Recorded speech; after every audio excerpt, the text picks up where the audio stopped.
Youth Congress പുനഃസംഘടനയിൽ party നേതൃത്വമാണ് തീരുമാനമെടുക്കേണ്ടതെന്ന് മന്ത്രി ഒ.ജെ. ജനീഷ്. താൻ പെട്ടെന്ന് വന്ന യൂത്ത് കോൺഗ്രസ് പ്രസിഡന്റായ ആളല്ലെന്നും ഒ.ജെ. ജനീഷ് പറഞ്ഞു. ഒരു മണ്ഡലം പിടിച്ചടക്കാൻ പാർട്ടി അവസരം നൽകിയ അവസരത്തിൽ ജയിച്ചുവെന്നും കായികവകുപ്പ് മന്ത്രി കൂടിയായ ജനീഷ് തൃശ്ശൂരിൽ പറഞ്ഞു. യൂത്ത് കോൺഗ്രസിന് നിലവിൽ ഇപ്പോൾ പുനഃസംഘടന നടത്തേണ്ട സാഹചര്യത്തിലേക്ക് കടന്നിട്ടില്ല. എന്നെ ചുമതല ഏൽപ്പിച്ചതിന് ശേഷം ഇപ്പോൾ 8 മാസക്കാലമാണ് പൂർത്തിയാകുന്നത്. അതിനിടയിലാണ് നിയമസഭാ തെരഞ്ഞെടുപ്പ് വന്നതും അതോടൊപ്പം തന്നെ ഇപ്പോൾ ഞാൻ മന്ത്രിയായിട്ട് പ്രവർത്തിക്കേണ്ട ഒരു അവസരം കൂടി വന്നത്. നിയമസഭാ തെരഞ്ഞെടുപ്പിൽ പാർട്ടി ഏൽപ്പിച്ച് മറ്റൊരു ഉത്തരവാദിത്തമാണ്. നിയമസഭ ആ സീറ്റിൽ പിടിച്ചെടുക്കുക എന്നുള്ള ഉത്തരവാദിത്തമാണ്.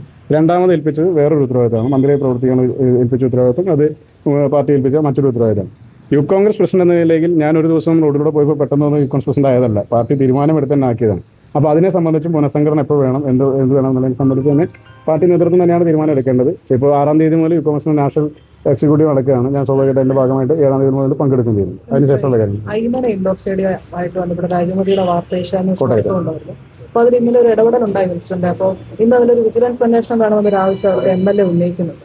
അല്ല, MLA ഉന്നയിച്ച ആവശ്യമായാണ് കെട്ടിടത്തിന്റെ നിർമ്മാണ പ്രവർത്തനങ്ങളെ സംബന്ധിച്ച് ഞാൻ മാധ്യമങ്ങളിലൂടെ തന്നെ വന്ന വാർത്തയുടെ അടിസ്ഥാനത്തിലാണ് വകുപ്പ് തലത്തിൽ അന്വേഷണത്തിനായിട്ട് ഉത്തരവിട്ടത്. അതിന്റെ നിർമ്മാണ പ്രവർത്തനങ്ങളിൽ വലിയ പോരായ്മ ഉണ്ടായിട്ടുണ്ട്. അതിനെ സംബന്ധിച്ച് റിപ്പോർട്ട് കിട്ടിയതിന് ശേഷം കായിക വകുപ്പിന്റെ നടപടികളായിട്ട് ഞങ്ങൾ മുന്നോട്ട് പോകും. ഓക്കെ.